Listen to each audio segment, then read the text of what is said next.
கிறிஸ்துவில் பிரியமானவர்களே, தமிழர் திருநாளாம் தைத்திருநாள் தங்க தமிழனுக்கு தமிழர் திருநாள் வாழ்த்துக்களோடு இந்த அற்புதமான மறை நிகழ்வில் நாம் அனைவரும் இணைந்து இறைவனுக்கு நன்றி சொல்லுவோம்.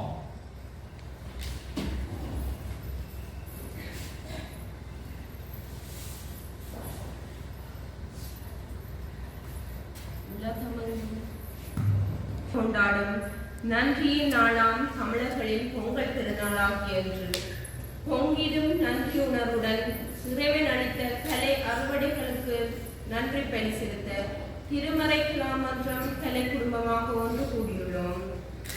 அறுவடை திருநாளின் போது வெறுமனே நெல் அறுவடை என்பது பொருள் அல்ல. நாம் எதை விதைக்கிறோமோ அதையே அறுவடை செய்ய முடியும்.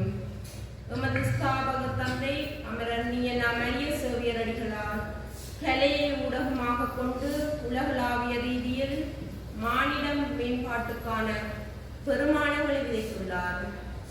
அதன் அறுவடைகளோடு எம்மிடம் தமது பணிகளை விட்டு சென்றுள்ளார்.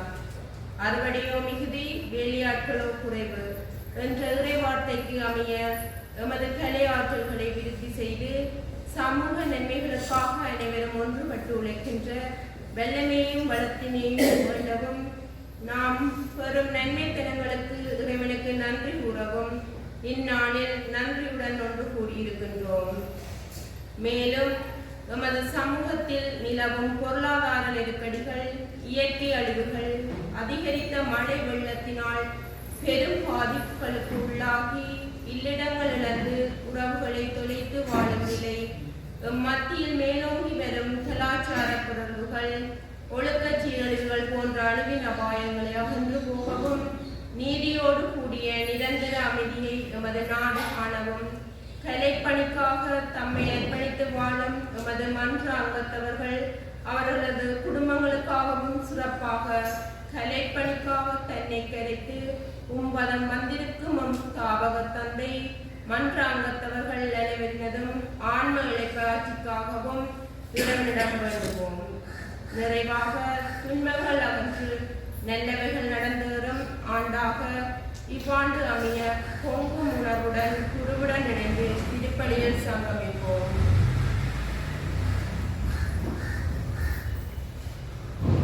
தந்தை மகன் தூய ஆவியாரின் பெயர்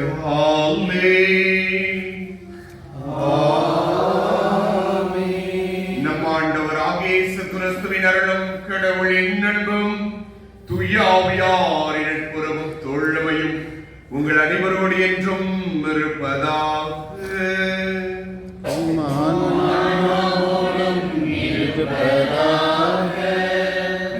பிரியமானவர்கள், இப்போது தண்ணீரை மந்திரித்து தண்ணீரை புனிதப்படுத்துகிறோம். இறைவா, ஆதியிலே நீரை படைத்து அசுத்தம் போக்கும் மூலமாக எம்மை தூய்மைப்படுத்துகின்றேன். இன்று இந்த நீரின் மீது இறங்கி வந்து ஆசீர்வதித்தருளும். நீரானது புறத்தை தூய்மையாக்குவது போல் உமது தூய ஆவியினால் எம் அகத்தினையும் தூய்மைப்படுத்துவீராக. ஆமென்.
வார்த்தையான இறைவனுக்கு அஞ்சலி செய்கிறோம்.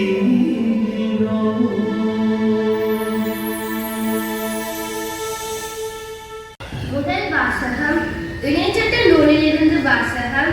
அதிகாரம் 26 1 முதல் 11 முடிய.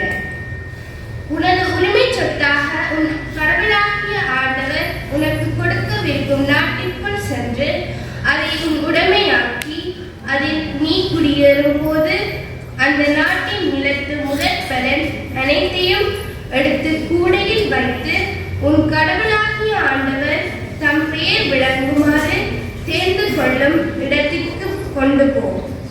அன்றைய நாளில் அங்கு பணியில் இருக்கும் குருவிடம் சென்று அவரை நோக்கி, எங்களுக்கு கொடுப்பதாக எங்கள் மூதாதையருக்கு ஆண்டவர் ஆணையிட்டு கூறிய நாட்டில் வந்து சேர்ந்துள்ளேன் என எம் கடவுளாகிய ஆண்டவர் முன் இன்று அறிக்கையிடுகின்றேன் என்று சொல். அப்போது குரு அந்த கூடையை உன் கையில் இருந்தெடுத்து அதை உன் கடவுளாகிய ஆண்டவரது பலிபீடத்தின் முன் வைப்பார். நீ உன் கடவுளாகிய ஆண்டவர் முன்னிலையில் அறிக்கையிட்டு கூற வேண்டியது, நிரந்தர குடியேற்ற அரபியரான என் தந்தை எகிப்து நாட்டிற்கு இறங்கி சென்றார். அங்கு மக்கள் சிலருடன் அந்நியராய் இருந்தார். ஆனால் அங்கேயே பெரிய வலிமை மிகு திரளான மக்களினத்தை கொண்டவர் ஆனார். எகிப்தியர் எங்களை ஒடுக்கினர், துன்புறுத்தினர், கடினமான அடிமை வேலைகளை எங்கள் மீது சுமத்தினர். அப்போது நாங்கள் எங்கள் மூதாதையரான கடவுளாகிய ஆண்டவரை நோக்கி குரல் எழுப்பினோம். ஆண்டவர் எங்கள் குரலை கேட்டார். எங்களுடைய துன்பத்தையும் வருத்தத்தையும் அவதியையும் கண்டார். தம் வெளிய கரத்தாலும் ஓங்கிய புயத்தாலும் அஞ்சத்தக்க பேராற்றலாலும் அடையாளங்களாலும் அருஞ்செயல்களாலும் ஆண்டவர் எங்களை எகிப்திலிருந்து புறப்படச் செய்தார். அவர் எங்களை இந்த இடத்திற்கு கூட்டி வந்தார். பாலும் தேனும் வழிந்தோடும் இந்த நாட்டை எங்களுக்கு தந்தார். எனவே ஆண்டவரே, இதோ நீர் எனக்கு கொடுத்த நிலத்தின் முதல் பலனை கொண்டு வந்துள்ளேன் என்று சொல்லி அதை உன் கடவுளாகிய ஆண்டவர் முன்னிலையில் வைத்து அவரை பணிந்து தொழுவாய். பின்னர் நீயும் லேவியரும் உன்னோடு உள்ள அந்நியரும் கடவுளாகிய ஆண்டவர் உனக்கும் உன் வீட்டாருக்கும் செய்த அனைத்து நன்மைகளை முன்னிட்டு அக்களியுங்கள். இது ஆண்டவர் வழங்கும் நல்வாக்கு. இரண்டாம் வாசகம். பிலிப்பியருக்கு எழுதிய திருமுகத்திலிருந்து வாசகம். கனிந்த உங்கள் உள்ளங்கள் எல்லா மனிதருக்கும் தெரிந்திருக்கட்டும். ஆண்டவர் அண்மையில் உள்ளார். எதை பற்றியும் கவலைப்பட வேண்டாம். ஆனால் நன்றியோடு கூடிய இறை வேண்டல், மன்றாட்டு ஆகிய அனைத்தின் வழியாகவும் கடவுளிடம் உங்கள் விண்ணப்பங்களை தெரிவியுங்கள். அப்பொழுது அறிவெல்லாம் கடந்த இறை அமைதி கிறிஸ்து இயேசுவோடு இணைந்துள்ள உங்கள் உள்ளத்தையும் மனத்தையும் பாதுகாக்கும். இறுதியாக சகோதர சகோதரிகளை, உண்மையானவை எவையோ, கண்ணியமானவை எவையோ, நேர்மையானவை எவையோ, தூய்மையானவை எவையோ, விரும்பத்தக்கவை எவையோ, பாராட்டுதற்குரியவை எவையோ, நற்பண்புடையவை எவையோ, போற்றுதற்குரியவை எவையோ, அவற்றையே மனதில் இருத்துங்கள். நீங்கள் என்னிடம் கற்றுக்கொண்டவை, என் வழியாய் பெற்றுக்கொண்டவை, என்னிடம் கேட்டறிந்தவை, என் வாழ்வில் நீங்கள் கண்டுணர்ந்தவை யாவற்றையும் கடைப்பிடியுங்கள். அப்போது அமைதியை அருளும் கடவுள் உங்களோடு இருப்பார். இது ஆண்டவரின் நல்வாக்கு. அக்காலத்தில் இயேசு தம் சீடரை நோக்கி கூறியது, உயிரை காக்க எதை உண்பது, எதை குடிப்பது என்றோ, உடலை காக்க எதை உடுத்துவது என்றோ நீங்கள் கவலைப்பட வேண்டாம் என நான் உங்களுக்கு சொல்லுகிறேன். உணவை விட உயிரும், உடையை விட உடலும் மேலல்லவா? வானத்து பறவைகளை நோக்குங்கள், அவை விதைப்பதுமில்லை, அறுப்பதுமில்லை, களஞ்சியத்தில் சேர்த்து வைப்பதுமில்லை. உங்கள் விண்ணக தந்தை அவற்றிற்கும் உணவு அளிக்கிறார். அவற்றை விட நீங்கள் மேலானவர்கள் அல்லவா? கவலைப்படுவதால் உங்களில் எவர் தமது ஆயுளோடு ஒரு முழம் கூட்ட முடியும்? உடையை பற்றி கவலைப்படுவது ஏன்? காட்டு மலர்கள் எப்படி வளர்கின்றன என கவனியுங்கள். அவை உழைப்பதுமில்லை, நூற்பதுமில்லை. ஆனால் சாலமோன் கூட தம் முழு மகிமையிலும் இவற்றில் ஒன்றைப் போலவும் அணிந்திருந்ததில்லை என நான் உங்களுக்கு சொல்லுகிறேன். இன்றிலிருந்து நாளைக்கு அடுப்பில் எறியப்படும் காட்டு புயலுக்கு, காட்டு புல்லுக்கு கடவுள் இவ்வாறு உடுத்துகிறார் என்றால், விசுவாசம் குறைந்தவர்களே, உங்களுக்கு இன்னும் அதிகமாக உடுத்த மாட்டாரா? எனவே எதை உண்போம், எதை குடிப்போம், எதை உடுத்துவோம் என கவலைப்பட வேண்டாம். ஏனெனில் இறையினத்தவரை இவற்றையெல்லாம் தேடுகிறார்கள். இவை அனைத்தும் உங்களுக்கு தேவை என உங்கள் விண்ணக தந்தை அறிந்திருக்கிறார். எனவே அனைத்திற்கும் மேலாக அவரது அரசை, அவருக்கு ஏற்புடையவையும் நாடுங்கள். அப்போதே இவை அனைத்தும் உங்களுக்கு சேர்த்து கொடுக்கப்படும். ஆகையால் நாளைக்காக கவலைப்படாதீர்கள். ஏனெனில் நாளைய கவலை நாளைக்கு இருக்கும். அந்தந்த நாளுக்கு அந்தந்த பாடே போதும். இதே கிறிஸ்து வழங்கும் நற்செய்தி. கிறிஸ்து இயேசுவில் என் பிரியமான அன்பு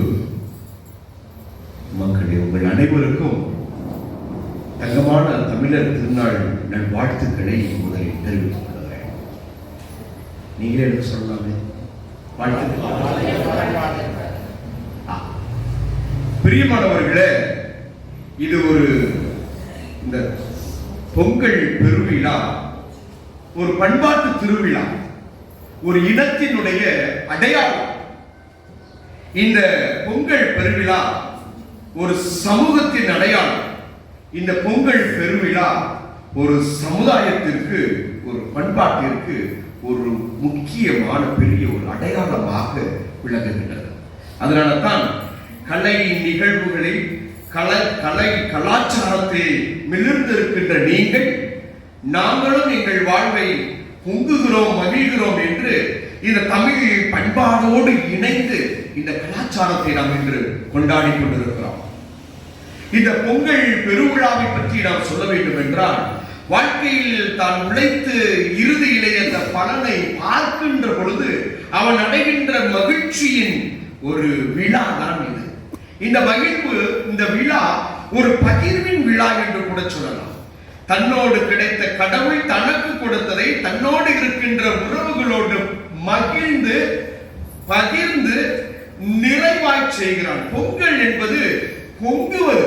மனித வாழ்வில் இருக்கின்ற எல்லா விதமான கவலைகள், அவன் அறுவடைக்கு செல்லுகின்ற பொழுது ஒவ்வொரு நாளும் அவன் கவலையோடும் துக்கத்தோடும் வேதனையோடும் ஒவ்வொரு நாள் பார்க்கிறான். இறுதியிலே அறுவடை செய்கின்ற பொழுது மனம் பொங்குகிறது, மகிழ்கிறது.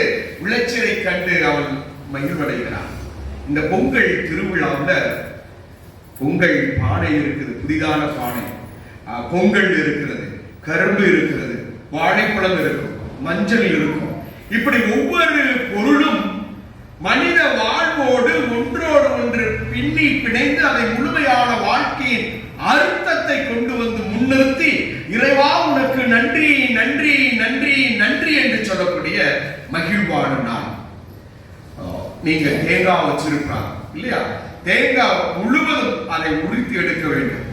மனித வாழ்வில் உழைக்க வேண்டும் என்றால் அவன் வாழ்வை தேடி உரிச்சி ஒவ்வொரு பகுதியாக தேடி சென்று இறுதியில் உடைக்கின்ற பொழுதுதான் தூய்மையை காண்கின்றான். உள்ளே மிக அற்புதமான தேங்காவை பார்க்கிறான்.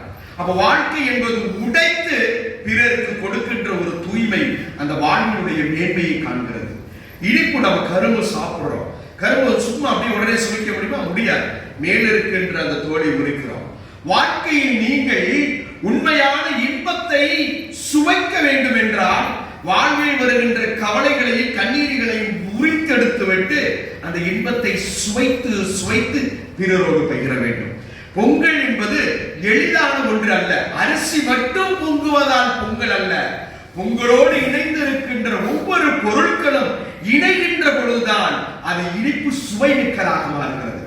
அதுதான் நமக்கு சுவைக்க இனிமையை தருகிறது. பொங்கல்ல அரிசி இடுகிறோம், பால் இடுகிறோம், முந்திரி பருப்பு இடுகிறோம், இப்படி பல வகையான இனிப்பு இடுகிறோம். பல வகையான பொருட்களை உள்ளே இணைத்து அதை பொங்க செய்கிறோம். அதுபோல நம்முடைய குடும்ப வாழ்விலும் நம்ம சமூக வாழ்விலும் நம்முடைய சமுதாய பண்பாட்டிலும் ஒன்றிணைந்து நாம் இருக்கின்ற பொழுதுதான் அந்த சமுதாயம் மகிழ்கிறது, அந்த சமுதாயம் இனிக்கிறது, அந்த சமுதாயம் பிறருக்கு நலன் தெரிகிறது. இது ஒரு பொதுவான ஒரு வாழ்க்கை கருத்து. நான் இன்றைக்கு உங்கள்கிட்ட பேச வர்றது என்ன அப்படின்னா, இயேசு கிறிஸ்துவின் வாழ்க்கையே ஒரு பொங்கல் விழா, ஒரு அறுவடை விழா. அதுதான் மிக முக்கியம். என் ஆண்டவராகிய இயேசு கிறிஸ்துவினுடைய வாழ்வு ஒரு அறுவடை பெருவிழா. இந்த அறுவடை பெருவிழா என்பது எளிதில் சொல்வதற்கல்ல. நீங்கள் நன்றாக கவனித்திருப்பீர்கள் இன்றைய முதல் வாசகத்தை. இந்த முதல் வாசகத்தை கடவுள் சொல்லுகிறார், நீங்கள் உங்களது நிலத்தின் பயனின் முதல் கனியை குருவிடத்தில் கொடுத்து, ஆண்டவரே எங்களுக்கு பாலும் தேனும் விளைகின்ற இந்த தேசத்தில் அழைத்து இந்த விளைச்சலை கொடுத்தீரே, எங்களது உழைப்பின் பயனை முதல் கனியை நாங்கள் உமக்கு தருகிறோம் என்று இயற்கையின் கனியை, மனிதன் உழைப்பின் கனியை கடவுளுக்கு செலுத்தும்படி மிக அற்புதமாக இணைச்சட்ட புத்தகத்தின் பதிவுகளை நாம் இன்று பார்த்தோம். அப்ப இணைச்சட்ட புத்தகத்துல நீங்கள் செய்ய வேண்டும் என்று சொல்லுகிறது. ஏன்? அதற்கு முன்பு தொடக்க நூலை சொல்லுகிறார் கடவுள், நீ மனிதா உழைத்து விவசாயம் செய்து உன் வியர்வை நிலத்தில் சென்று அதன் பயனை நீ உண்பாய் என்று உழைப்பின் மேன்மையை கடவுள் மனிதனுக்கு ஆணித்தரமாக முதலில் கொடுக்கிறார். அப்ப அப்படிப்பட்ட மனிதன் தன் உழைப்பில் இருந்து கிடைத்த பலன்களை கடவுளுக்கு கொடுப்பதில் மகிழ்ச்சி பொங்குகிறது. அந்த மகிழ்ச்சியை தான் நாம் இன்று கொண்டாடுகிறோம். தொடக்க நூலில் மட்டுமல்ல, எண்ணிக்கை நூல் புத்தகத்திலும் கூட சொல்லுகிறது, நீ உன் நிலத்தில் இருக்கின்ற விளைச்சலை முதலில் இறைவனுக்கு ஒப்புக்கொடு, பலியாக்கு என்று நம்மை அழைக்கிறது. இணைச்சட்ட புத்தகம் இந்த 16வது அதிகாரத்தில் இன்று வாசித்து 26 வாசித்தோம். 16:5 மிக அற்புதமாக சொல்லுகிறது, உன் விளைச்சலின் நிலத்தில் உன் விளைச்சலில் கிடைக்கின்ற பலனை ஆண்டவருக்கு கொண்டு வந்து கொடுத்து நீ அவருக்கு மகிமைப்படுத்து. எண்ணிக்கை நூல் சொல்லுகிறது, உன் விளைச்சலில் கிடைத்த முதல் கனி கொண்டு போய் ஆண்டவருக்கு கொடு என்று சொல்லுகிறது. நான் உங்களுக்கு சொன்னேன், இயேசு கிறிஸ்துவின் வாழ்க்கை ஒரு அறுவடை, ஒரு பொங்கல் விழா என்று தூய பவுலடிகளார் மிக அற்புதமாக சொல்லுகிறார். கொலோசியர் திருமுகத்தில் 1வது அதிகாரத்தில் 15வது வசனத்தில், இயேசு கிறிஸ்துவே படைப்பின் முதற்கனி என்று சொல்லுகிறார். அப்போ படைப்பினுடைய முதற்கனி யாருக்கு சொந்தம்? யாருக்கு சொந்தம்? கடவுளுக்கு சொந்தம். அப்ப அந்த முதற்கனியை கடவுளுக்கு கொடுத்துதான் நாம் சந்தோஷப்பட வேண்டும். அதனால்தான் லூக்கா நற்செய்தி 2வது அதிகாரத்தில் சூசையும் கன்னிமரியும் இறைவன் தன் அன்பு மகனை இயேசுவை காணிக்கையாக ஒப்பு கொடுக்க செல்லுகிறார்கள். காரணம், எண்ணிக்கை நூல் சொல்லுகிறது, ஒவ்வொரு குடும்பத்திலும் பிறக்கின்ற முதல் ஆண் ஈற்று கடவுளுக்கு அர்ப்பணிக்கப்பட வேண்டும், கடவுளுக்கு கொடுக்கப்பட வேண்டும், கடவுளுக்கு அர்ப்பணமானவர்கள் என்று சொல்லுகிறது. ஆகவே படைப்பின் முதல் பொருள் கடவுளுக்கு சொந்தம். இந்த உலகத்தின் படைப்பின் முதற்கடியே என் ஆண்டவர் இயேசு கிறிஸ்து. அந்த இயேசு கிறிஸ்துவை ஈன்றெடுத்தவர்கள் இறைவனுக்கு கொடுத்து பொங்கி மகிழ்கிறார்கள். அந்த இறைவனை காணிக்க நம் ஆண்டவர் இயேசுவை காணிக்கையாக ஒப்புக் கொடுக்கின்ற பொழுது அங்கே துக்கம் இருக்கிறதா? அங்கே துன்பம் இருக்கிறதா? அங்கே வேதனை இருக்கிறதா? இல்லை, அங்கே மகிழ்ச்சி பொங்கியதாக நாம் படிக்கிறோம். அண்ணா மகிழ்ந்து கொண்டாடினார், சிமியோன் மகிழ்ந்து கொண்டாடினார். ஆகவே முதற்கனியை இறைவனுக்கு படைக்கிறோம் என்றால் அங்கே மகிழ்ச்சி பொங்குகிறது, அங்கே மகிழ்ச்சி இருக்கிறது. பிறந்த இயேசுவும் கூட மகிழ்ச்சியை மட்டும்தான் பிறருக்கு கொடுக்க வேண்டும் என்று விரும்பினார். தான் பிறந்தது மானடை கொடியிலே, அந்த மாற்று தீவன தொட்டியிலே பிறருக்கு தீவனம் என்று தன்னை பிறர் உண்ண மகிழ்ந்திருக்க கொடுக்கின்ற கடவுளாக இயேசுவாக பிறப்பதை நாம் பார்க்கிறோம்.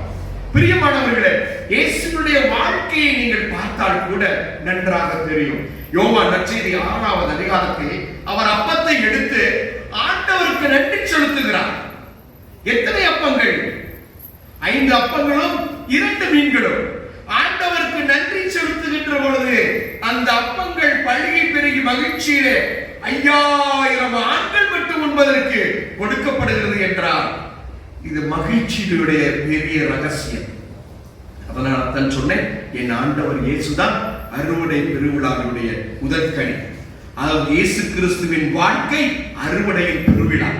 ஆகவே நாம் அர்த்தமுள்ள விதமாக நாம் கொண்டாடி கொண்டிருக்கிறோம். இறைவன் நம்மை படைத்தார், நம்மை உழைக்கும்படி கேட்டார், உழைப்பின் கனியை கொடுத்தோம். நாம் எல்லோரும் இந்த கலைமன்றத்திலே கூடி இருக்கிறோமே, உங்கள் ஒவ்வொருவருக்கும் மனிதராகி நானும் ஒரு தனித்திறமை கொண்ட அறுவடை மிக்க என்று நினைக்கிறோம். இப்பொழுது ஒரு பாப்பா மிக அற்புதமாக நடனமாடினால் பார்த்து நாம் சந்தோஷப்படுவோமா, கண்ணீர் விடுவோமா?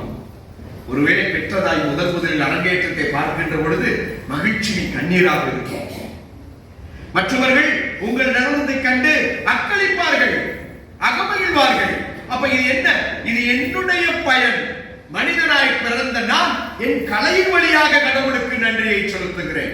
என்னுடைய நடனம் இறைவனை நோக்கிய மகிழ்ச்சியின் நடனமாக இருக்கிறது. இறைவா, நீர் என்னை படைத்து உமக்கு நான் நன்றி செலுத்துகிறேன். அதுதான் மிக முக்கியம். ஆகவே நாம் ஒவ்வொரு செயல்களின் வழியாக கடவுளுடைய படைப்பாளியாக இருந்து, கடவுளுடைய படைப்பாக இருந்து அந்த படைப்பை தொடர்ந்து புதுப்பித்துக் கொண்டு செல்லுகின்ற நாம் ஒவ்வொரு ஆண்டின் முதலில் தொடக்கத்தில் தை திருநாள் அன்று இறைவனுக்கு நாம் படைக்கிறோம். இது சேகரிப்பின் திருவிழா, அறுவடையின் திருவிழா என்று பழைய ஏற்பாட்டில் கொண்டாடினார்கள். புதிய ஏற்பாட்டில் நம் ஆண்டவர் இயேசு கிறிஸ்து தான் நமக்கு தலைப்பேறு. கிறிஸ்து படைப்பனைத்திலும் தலைப்பேராக இருக்கிறார். அப்படிப்பட்ட கிறிஸ்துவை நம் ஆண்டவர் நம் தந்தையாகிய கடவுள் நமக்கு ஒப்பு கொடுத்து அவர் மகிழ்ச்சி அடைகிறார். நாம் பாவத்திலிருந்து விடுதலை பெறுவதற்காக ஒருவருடைய சாவு நமக்கு மகிழ்ச்சியாய் மாறுகிறது, மீட்பாய் மாறுகிறது. பிரியமானவர்களே, இரண்டாவது நீங்கள் நன்றாக பார்க்க வேண்டும். கிறிஸ்து தலைப்பேர் மட்டுமல்ல, தமிழர்களாகி நாம் அனைவரும் இந்த திருவிழாவை ஒரு அறுவடையின் பெருவிழாவாக மட்டுமல்ல, நம்மை சந்திக்கின்ற ஒவ்வொருவருக்கும் நாம் மகிழ்ச்சியாக இருக்க வேண்டும். இறைமகன் பெற்றெடுத்த அன்னை மரி தன்னுடைய உறவினர் எலிசபெத்தை சந்தித்த பொழுது துக்கமாய் இருந்தார்களா? இல்லை. மகிழ்ச்சி அங்கே இரு தாயை சந்தித்துக் கொண்டது மட்டுமல்ல, தாயினுடைய வயிற்றில் இருந்த குழந்தைகளும் மகிழ்ச்சியில் துள்ளியது என்று நாம் பார்க்கிறோம். ஆக இந்த விழா அறுவடை பெருவிழா என்பது 4 நாட்களில் நாம் கொண்டாடுகிறோம். ஒன்று போகி பண்டிகை. போகி பண்டிகை நம் இயேசுவோடு இணைந்தது. போகி பண்டிகை என்பது பழையன களைந்து புதியன புகுதல். ஆக எபேசியருக்கு திருமுகத்தில் நீங்கள் 4வது அதிகாரத்தில் படிப்பீர்கள். அங்கே சொல்லுகிறார், மனிதர்களாகி நாம் அனைவரும் புதிய ஈழ்மை பெற்றுக் கொள்வோம் என்று சொல்லுகிறார். அப்ப பழையன நாம் களைகிறோம், புதிய ஒரு படைப்பிற்கு செல்லுகிறோம். ஆண்டவர் இயேசு உங்களையும் என்னையும் ஒரு புது மனிதனாக, நல்ல மனிதனாக, உலகில் கடவுளுக்கு முன்னிலையில் குற்றமற்றவராக, பாவமற்றவராக வாழ்வதற்கு நம்மை தூய்மைப்படுத்த வந்தார். இதுவும் ஒரு வகையில் அக தூய்மை. புற தூய்மையாக வீட்டில் இருக்கின்ற தேவையில்லாத பொருட்களை நடுத்தருவில் வைத்து தீயரித்து போகி பண்டிகையை கொண்டாடுகிறோம். அது முதல் நாள் நம்மை தூய்மைப்படுத்துகிறோம்.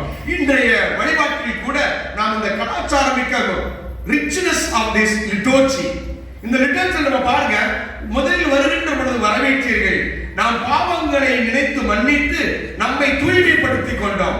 அதன் பின்பு இறைவனே ஒளி என்று அவரை ஒளியேற்றி வைத்து அந்த ஒளிவின் மகிழ்வில் நாம் அனைவரும் நினைத்து கொண்டாடி கொண்டிருக்கிறோம். ஆக நம்மிடம் இருக்கின்ற அகத்தூய்மை ஆக்கப்பட்டதை நாம் உணர்கிறோம். இதுதான் போகி பண்டிகை. அடுத்து பொங்கல் பண்டிகை. இந்த பொங்கல் திருநாள் என்பது இறைவன் கதிரவனை சூரியனை கொடுத்து அந்த சூரியனின் வெளிச்சத்தில் இருந்து உழவு தொழில் செய்து நாம் பெற்றுக்கொண்ட கனிகளை கடவுளுக்கு நன்றி செலுத்துகிறோம். ஆகவே இறைவன் படைத்த ஒளி. நீங்க உங்க வீட்டுல ஒளி இல்லாத இடத்துக்குள்ள ஒரு செடி வச்சா முளைத்து வருமா? கண்டிப்பா முளைக்க. அங்க என்ன வேணும்? ஒளி வேணும். அப்ப அதுதான் மிக முக்கியம். ஆகவே கடவுள் படைத்த அனைத்து அந்த சராசரி இயற்கைக்காக நாம் இறைவனுக்கு உழைப்பின் பயனை கொடுத்து நன்றி சொல்லுகிறோம். இரண்டாவது நாள் அதுதான் இன்று. நாம் இன்று இந்த இடத்தில் கொண்டாடுகிறோமே, இறைவா நீர் என்னை அத்துணை கலைகளிலும் என்னை சிறப்பிக்க செய்து என் கலைவடிவிலும் உமக்கு நான் நன்றி செலுத்துகிறேன் என்று சொல்லி நாம் அனைவரும் அமர்ந்திருக்கிறோம். பிரியமானவர்களே, மூன்றாவது உழவு தொழில்.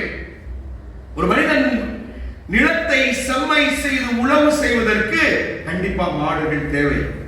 இன்னைக்கு எல்லாம் டிராக்டர் நம்முடைய சமுதாயம் எங்கேயோ வளர்ந்து கொண்டிருக்கிறது. ஆகவே அதற்கு நன்றி சொல்லும் விதமாக நாம் இந்த திருவிழாவை உழவர் பெருவிழாவாக கொண்டாடுகிறோம். கத்தோலிக்க கிறிஸ்தவர்களாகிய நாம் அனைவரும் 17ஆம் தேதி பெரிய அந்தோணியார் வனத்தந்தோணியாருடைய விழாவென்று இந்த விழாவை மிக சிறப்பாக தமிழகத்திலே நான் கொண்டாட பார்த்திருக்கிறேன். மூன்றாவது ஒரு காரியம் என்ன பொங்கல் என்றால் காணும் பொங்கல். தன்னுடைய குற்றம் நீக்கி மாசுபடுத்தி தன்னை குற்றமற்றவனாக ஆக்கி இறைவன் கொடுத்த முதல் கனியில் பொங்கி அந்த பலனை தன்னோடு இந்த பலனை பெறுவதற்கு இருந்த மிருகங்களுக்கு நன்றி சொல்லி இறைவனுக்கு நன்றி சொல்லி தன்னோடு மட்டும் வைத்துக் கொள்ளவில்லை, தன்னுடைய உறவுகளை சந்தித்து தன் மகிழ்வை தெரிவிக்க வேண்டும் என்பதற்காக தன் உறவுகளோடு பகிர்ந்து கொள்ளுகின்ற காணும் பொங்கல் தான் அதுக்கு அடுத்த பொங்கலாக கொண்டாடுகிறோம். நம்ம ஆண்டவருடைய இயேசுடைய வாழ்க்கையில பார்த்தீங்கன்னா இந்த 4 பொங்கலுமே இணைந்து இருக்கும். அப்ப சொல்லுவார் 6வது அதிகாரத்துல யோவான் நற்செய்தியில இவர்களுக்கு உணவு கொடுங்க. எங்க போவோம்? பொங்கி இடுகிறது உணவு. இறைவன் ஆண்டவருக்கு நன்றி சொல்லுகிறார். அப்பா இந்த அப்பத்தை தந்ததற்கு நன்றி எடுத்து சொல்லுகிறார். அந்த அப்பம் பழுகி பெறுகிறது. அதுபோலதான் இந்த பொங்கல் பெருவிழா. தன்னுடைய சீடர்களை தன்னோடு இருக்கின்ற உறவுகளை அவர் அன்பு செய்கிறார். தொழுநோயால் என்று ஒதுக்கப்பட்டவரை தொட்டு குணப்படுத்துகிறார். இதான் உறவினுடைய மகிழ்ச்சி. இதுதான் உறவை வளர்க்கின்றது. பார்வையற்றவனுக்கு பார்வை கொடுக்க சொல்லுகிறார். அவன் மனிதனோடு உறவு கொண்டு அவரை சந்திக்க மகிழ்கிறார்கள். நமக்கு இத்தனை பேர் இருக்கிறோம். மீண்டும் உங்களை சந்திக்க வேண்டும் என்று எத்தனை பேர் விரும்புகிறார்கள்? அப்ப உங்களை மீண்டும் சந்திக்க வேண்டும் என்று விரும்பினால் நீங்கள் ஏதோ ஒரு நன்மையான இன்பமான மகிழ்ச்சியான ஒரு காரியத்தை அந்த மனிதருக்கு நீங்கள் செய்திருக்கிறீர்கள். மீண்டும் நான் அவனை இப்போது காண்பேன். ஆகவே ஆண்டவர் இயேசு கிறிஸ்துவை ஒவ்வொருவரும் காண வேண்டும் என்று துடித்தார்கள் என்றால் தங்களுடைய வாழ்வில் மட்டுமல்ல தன்னோடு இருக்கின்ற ஒரு வாழ்விலும் மகிழ்ச்சியை பொங்குக என்று நிறைவாய் கொடுத்தார். அதனாலதான் சொல்லுவார், மத்தேயு நற்செய்தியில நீங்க படிப்பீங்க 5வது அதிகாரத்துல, விண்ணக தந்தை நிறைவு உள்ளவராய் இருக்கிறார், நீங்களும் நிறைவு உள்ளவர்கள். அந்த விண்ணக தந்தையின் நிறைவை முழுமையாக இயேசு நமக்கு தந்தார். தன் வாழ்வை முழுவதும் தந்தார். பிரியமானவர்களே, அவர் அத்தோடு நிறுத்திவிட்டாரா? ஒவ்வொரு நாளும் நாம் கத்தோலிக்க கிறிஸ்தவர்கள் பொங்கல் என்ற விழாவை கொண்டாடுகிறோம் என்பதை மறந்து விடாதீர்கள். நீங்கள் ஒவ்வொரு நாளும் நற்கருணைகளை இங்கு பெறுகின்றீர்களே, இந்த இயேசு நீ ஒரு நாள் மட்டும் நன்றி அல்ல, ஒவ்வொரு நாளும் உனக்கு பொங்கலாக வந்து உன் வாழ்விலே மகிழ்ச்சியை, சந்தோஷத்தை, அமைதியை, அன்பை, எல்லா இரக்க செயல்களை, பண்புகளை உனக்கு தருவதற்கு இந்த நற்கருணை பீடத்தில் தன்னையே முழுமையாக நாம் வாழ்வு வர பொங்கி மகிழ்ச்சியாய் வந்து கொண்டிருக்கிறார். என் ஆண்டவர் இயேசு ஒரு அறுவடை திருவிழாவின் கதாநாயகன். அவருடைய வாழ்வு ஒரு கதாநாயகனுடைய வாழ்வு. இந்த கதாநாயகன் இன்றைய பொங்கல் விழாவின் அறுவடை பெருவிழாவில் சிறந்த நபராக இருக்கிறார். ஆகவே கத்தோலிக்க கிறிஸ்தவர்களாகிய நாம் இந்த திருவிழாவை கொண்டாடுவது சால சிறந்தது. தமிழர்களாகிய நாம் நம் பண்பாட்டை எடுத்துச் சொல்லி, சமய ஒற்றுமையை எடுத்துச் சொல்லி, நம்முடைய அடையாளத்தை முன்னிறுத்தி கொண்டாடுவது மிகவும் சாலச் சிறந்தது. அதைவிட மிக சிறப்பாக, இறைவா என்னை படைத்தாய், எனக்குள் பல கலைகள் கொடுத்தாய், அந்த கலைகளை நான் உனக்கு தருகிறேன் என்று அந்த கலைகளை இறைவன் முன் நாம் நடனமாடி மகிழ்வித்து இறைவனே முழுமையாய் பிறருக்கு கொடுக்கின்ற ஒவ்வொரு நுணுக்கமும் கூட ஒரு மகிழ்வு, ஒரு மகிழ்வு, ஒரு மகிழ்ச்சி. ஆக பொங்கல் விழா என்பது ஒவ்வொரு மனிதனுக்குள்ளும் இருந்து பொங்குகின்ற விழா. அதை தனக்குள் செய்வது அல்ல, தன்னோடு இருக்கின்ற உறவுகளுக்கு கொடுப்பது. அப்ப இனிப்பு என்ற பொங்கலை சாப்பிடுகின்ற பொழுது பிறருக்கு மகிழ்ச்சி என்ற ஒன்று கிடைக்கிறது. இந்த கலை பண்பாடு மிக்க, கலாச்சாரம் மிக்க இந்த இலங்கை தேசமும், சிங்கப்பூர் தேசமும், இந்திய தேசமும் சிறப்பாய் கொண்டாடி மகிழ்கிறது இந்த பொங்கல் விழாவை. தமிழர்களாகிய நாம் தலை நிமிர்ந்து நிற்கிறோம். நம்முடைய தமிழ் பண்பாட்டினுடைய ஒரு கலாச்சாரத்தினுடைய ஒரு கண்ணாடியாக இருப்பது இந்த பொங்கல் பெருவிழா. அதனால தான் சொல்வார்கள், தை பிறந்தால் பள்ளி பிறக்கும். ஏன்? தை மாசம் என்றால் நாம் உழைத்த பயனுடைய அறுவடையை பெறுகிறோம். அந்த அறுவடையின் பயனை பெற்றுக்கொண்டு வீட்டில் இருக்கின்ற பிள்ளைகளுக்கு நல்ல காரியங்களை செய்வதற்கு பயன்படுத்துகிறோம். அதனால்தான் சொல்லுவார்கள், மகளே தை பிறந்தால் வழி பிறக்கும், நல்ல முறையில் உனக்கு ஒரு திருமணம் நடக்கும் என்று. இப்போது இல்லை, அப்போது நம் கையில் பணம் வரும். ஆகவே பிரியமானவர்களே, தை பிறந்தால் வழி பிறக்கும். அது மட்டுமல்ல, உங்கள் வாழ்வில் மகிழ்ச்சி பிறக்கும், உங்கள் வாழ்வு மகிழ்ந்திருக்கும், உங்கள் வாழ்வு நிறைவாயிருக்கும். அதற்கு அறுவடை பெருவிழாவின் பெரிய நாயகர் என் இயேசு கிறிஸ்து. என் இயேசு கிறிஸ்துவின் வாழ்க்கையே ஒரு அறுவடை திருவிழா. நீங்களும் நானும் மகிழ்ந்திருக்க தன்னையே கையளித்தவர், அறுவடையாக்கியவர், தந்தைக்கு கையளித்தவர். அப்பா, என்னுடைய உயிரை உங்களுடைய ஒப்படைக்கிறேன், தந்தையும். ஆக யாருக்காக? நமக்காக பிறந்த இயேசு கடைசியில் அறுவடையாகிறார். பிரியமானவர்களே, நாம் ஒவ்வொருவரும் பிறர் மகிழ, பிறர் சந்தோஷமாக இருக்க நாம் வாழ்வோமானால் நம் வாழ்வும் மகிழ்ச்சி நிறைந்ததாயிருக்கும், நம் சமூகம் மகிழ்ச்சி நிறைந்ததாயிருக்கும். அடிப்படை பல புராண கதைகளை கொண்ட அடையாளங்கள் இருந்தாலும் இது இந்த பொங்கல் பெருவிழா என்பது மனிதரோடு பயணிக்கின்ற, மனித வாழ்வில் மகிழ்ச்சி தருகின்ற, மனித வாழ்வின் ஒரு அடையாளமாக, எல்லாவற்றிற்கும் மேலாக மீண்டும் நான் ஆணித்தரமாக சொல்கிறேன், இது தமிழருடைய பண்பாட்டின் முழுமை அடையாளம், தமிழ் சமூகத்தின் முழுமை அடையாளம், தமிழ் கலாச்சாரத்தின் முழுமை அடையாளம், தமிழ் பண்பாட்டின் முழுமை அடையாளம். ஆகவே நம் வாழ்வு பொங்கட்டும், நாம் பொங்கி எழுவோம், இறைவனின் அருளில் பொங்குவோம், இறைவனின் ஆசிரியில் பொங்குவோம், நாம் பிறர் காணுகின்ற பொழுது மகிழ்வில் பொங்குவோம். பொங்கட்டும் உங்கள் வாழ்வு இறைவனின் அருள் பெற்று, பொங்கட்டும் உங்கள் வாழ்வு இறைவனின் ஆசீர் பெற்று, பொங்கட்டும் உங்கள் வாழ்வு என்றென்றும் நிறைவாய் நிறைவாய் நிறைவாய் பொங்கட்டும் என்று சொல்லி உங்கள் ஒவ்வொருவருக்கும் தங்க தமிழருடைய தமிழ் திருநாள் வாழ்த்துக்களை சொல்லி உங்கள் வாழ்வு பொங்குக பொங்குக பொங்குக, இறைவனுடைய அருளில் பொங்குக.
சரணடைந்தே